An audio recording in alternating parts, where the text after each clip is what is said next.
So, hi guys! Nandito ako para ikwento yung karanasan ko um, dito sa Doha, Qatar, US Embassy sa interview ng K1 at K2 visa.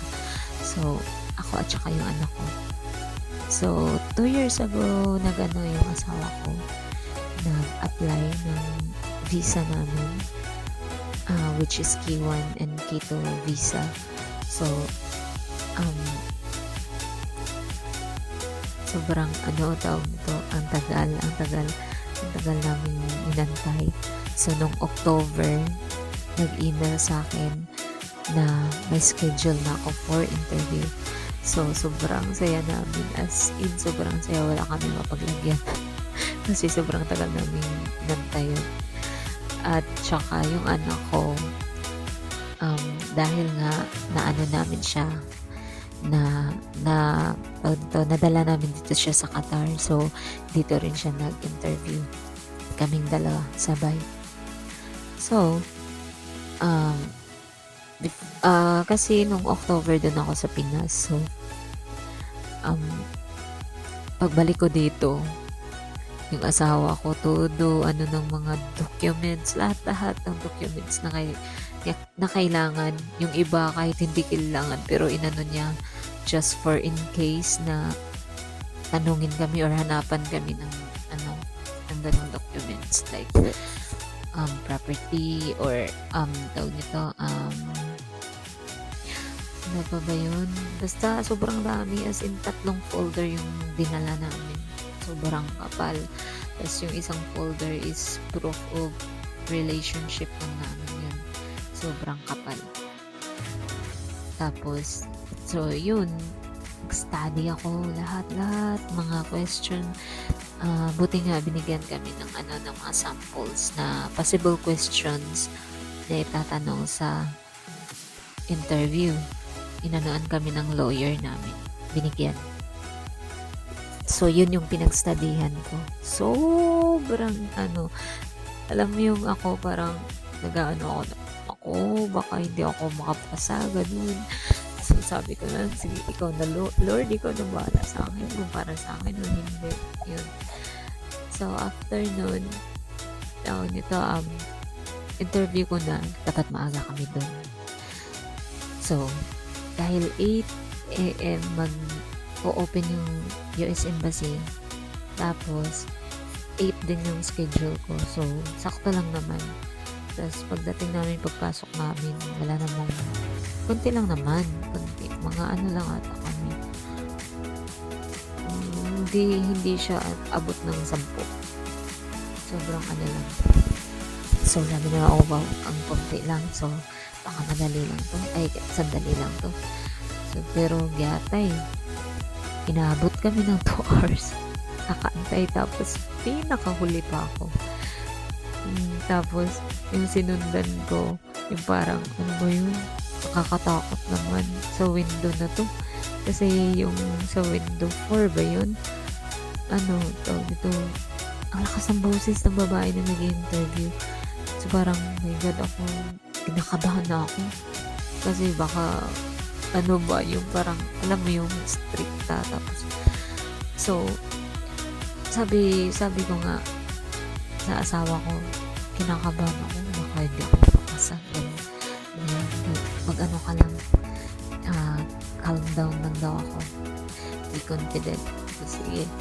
So, nung narinig ko yung babae, sabi niya, okay, your visa is approved.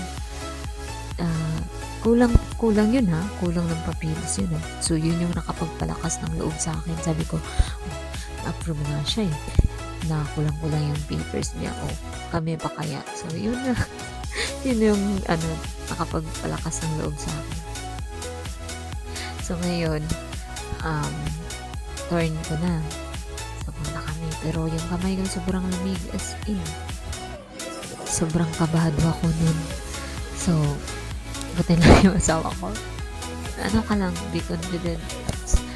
Yung anak ko, parang wala lang. Walang reaction. So, tinawag na kami. Punta kami 3. Kasi, window lang siya eh. Kasi yung mga nababasa ng asawa ko, sabi niya na gano'n, dun sa Pinas ha, pero dito sa Qatar is ano lang, window lang. So, yung asawa ko, ah, kumbaga, sinamahan kami kasi ganun pa rin naman eh. Kumbaga, naririnig niya, so ganun sumama siya sa amin. Sumama siya sa amin, tapos tinanong lang ako, sabi niya, tinanong yung buong pangalan ko, tapos tinanong din yung anak ko. Tapos after nun, ako na lang yung tinanong. Nagtanong siya, kailan kami nagkakilala, kailan kami nag-meet, ganun. Tapos, after nun, pagkasagot ko nun, after naman, nagtanong siya, tatlong question lang, tapos nagtanong siya, where did we start dating, ganun. Tapos nung nag-ano na naman siya about kailan kami unang nagkita. So, syempre kasi yung nag-start dating kami is August 23, 2019. Tapos, nag-start din kami nag-meet. Meet in person talaga. August 23 din. So, yun na yun. Tapos sabi niya, you're approved, congratulations. Tapos, syempre kami sobrang saya ko. Sabi ko, hindi atay. Nakaya ko rin. Tapos, yung asawa ko naman is, yung babae, yung nag-interview sa amin, sinabihan yung asawa ko, thank you for hindi daw siya pinahirapan kasi sobrang yung pagkaano ng asawa ko, yung file, tawag nito, sobrang ayos niyang final. Syempre, ko ba naman yung asawa ko, grabe, sobrang nun, walang tulog. Alam mo yung galing siya sa work, tapos nag-aano na naman siya ng mga documents namin, nag-aayos. Kumbaga sobrang stress yung asawa ko, pero ako wala. Kaya sobrang ako sa asawa ko, sobrang proud. Tapos, pero after nun, nagtanong kami kung pwede ba na kasi yung passport ko pinalitan namin ng kumbaga apelido na ng asawa ko. So, last minute, kumbaga, nung 7 is interview namin, nung 6 ng gabi, namin na nandyan na yung passport ko. So, hindi na namin siya makukuha kasi close na. So, nung 7 ng umaga, kukunin namin nung January 7, kukunin sana namin yung passport ko. Kaso lang, 8 sila o-open yung Philippine Embassy. So, hindi pwede kasi 8 yung schedule ko. So, yung ginawa namin is nagtanong kami sa nag-interview if pwede ko bang gamitin yung bago kong tawag nito, passport. So, yun, sabi ng babae, okay naman. So, binigay sa akin yung passport kasi kailangan ko yun pagka kuha ko ng bago. So, binigyan niya sa akin. So, after nun, pumunta kami ng Philippine Embassy. After ng interview ko, kinuha namin yung bago. Tapos, pumunta kami sa Aramex kasi sa Aramex lang yung para yung Aramex yung magsisend sa US Embassy ng new passport ko. So, after namin sa embassy, pumunta kami Aramex. Inano namin yung passport ko para masend sa US Embassy. So, laging complicated yung sitwasyon namin. Ewan ko. Kasi, alam mo yung, ngayon na, okay na, tas last minute, alam mo yun, hindi namin alam. Basta, laging last minute. So, diba, na-send na namin. So, yung pinoproblema namin is yung QID ko. Kasi yung QID ko dito sa Qatar, yung passport number doon is yung old number ko. So, kasi yung plan ng asawa ko is February kami pupunta ng US. February 3. So, alam mo yung tawag dito, kasi sobrang complicated dito eh. Kasi pag nag-change ka ng name, kailangan mong magpasa ng mga documents sa Mitrash. After a week, may mag-chat, yung mag-text yung Mitras na ganito, kung for ano na siya. So,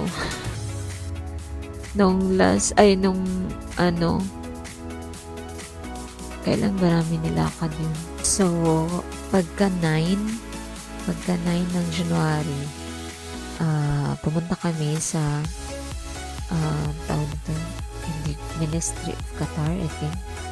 Hindi ako sure. Sorry. So, pumunta kami doon para mag-apply para ma-change yung name ko sa Qatar. Sa QID ko. Kasi pag nag-travel, yun yung pinoproblema namin. Kasi pag nag-travel kami, nakalagay doon is yung old number ng passport ko. Old passport ko. So, yun yung magiging problema.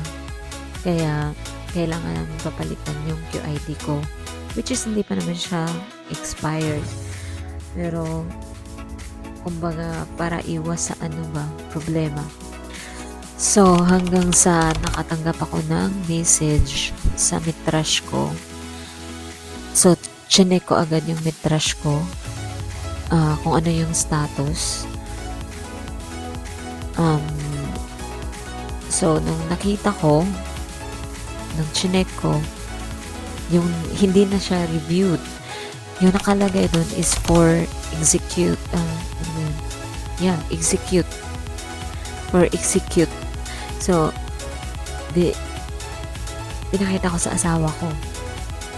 Then, sabi ng asawa ko, sige, punta tayo sa we need to go in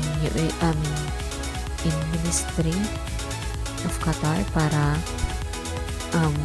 i-check, kasi sabi ng lalaki nung January 9 na bumalik kami after makatanggap kami ng message from Mitrash. So, yun na nga. Ngayon, pumunta kami. Kasi, 28 ngayon. January 28. Pumunta kami. Galing kami doon. So, ito na nga. Pumunta kami. Nagtanong kami. Pinakita namin yung message sa Mitras. So, sabi ng asawa ko is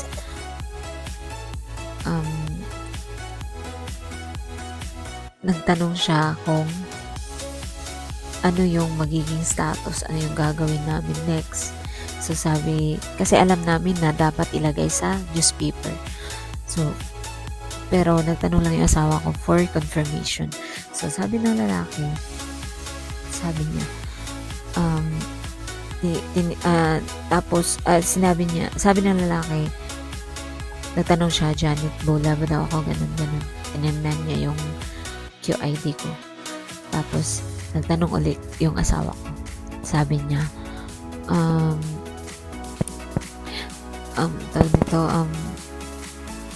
is it possible na mag-travel kami? Kasi, we will travel on February 3rd. So, sabi niya is, yeah, wala naman daw problema as long as meron daw akong old passport at saka yung new passport. So, sabi ng lalaki, i-ano pa daw yun kasi kailangan pa daw yun i-ano talaga sa ads. Kasi yung dito kasi sa Qatar, kapag nag-change name ka, kumbaga, ilalagay nila sa newspaper within 14 days daw. Kasi, in case daw yan kapag may tawag nito, nag-claim na tao na siya yan, ganun. So, dapat nilang i-publish within 14 days. So, yung asawa ko, yung asawa ko nagtanong, wala ba kami magiging problema o kailan ba na mag-travel kami gamit yung QID ko. So, sabi niya, after naman, nagsabi siya, try to ask the next person daw. So, sabi namin, okay. So, pumunta kami sa isang sa kabila. Tapos, yung tinanungan namin naman earlier, pumunta siya doon kasi hindi marunong mag-English yung inano niya sa amin. So, nag-usap sila ng Arabic ata yun. So, after nun, yung lalaki, sabi niya sa amin, pumunta kayo sa Peninsula, which is yung nagagawa ng mga newspaper, mga news, ganun. Punta kayo sa Peninsula, ibigay nyo yan, yung binigay niya sa amin na na parang letter, tapos sila yung gagawa ng ads. So, punta kayo sa Peninsula, tapos pagkatapos yung pumunta, Sunday, balik kayo para ipasa yung newspaper. So, yun nga, after dun sa ministry, pumunta kami sa Peninsula. So, hopefully tomorrow, makuha namin yung newspaper. Tapos, makita namin yung newspaper kasi sa mga mall, nagbibenta yan ng newspaper. So, tingnan namin bukas. Tapos, update ko na lang kayo pagka nag-travel na kami sa US. Kung after siguro ng US, kung ano nangyari sa amin. So, that's all for now. Thank you so much. So, kung nakatulong to sa inyo, so please subscribe and like. Tapos sa akin lang to. Mas maganda talaga kung dito sa Qatar yung interview kaysa sa Pinas kasi sobrang lang dito. Hindi naman sinabi ko na mas pangit doon, pero dito is parang less stress ka sa kasi they are so kind po, at saka grabe basta grabe, as in sobrang nice ng mga dito sa Qatar, sa employee dito sa US Embassy sa Qatar. So yun lang po, thank you, bye.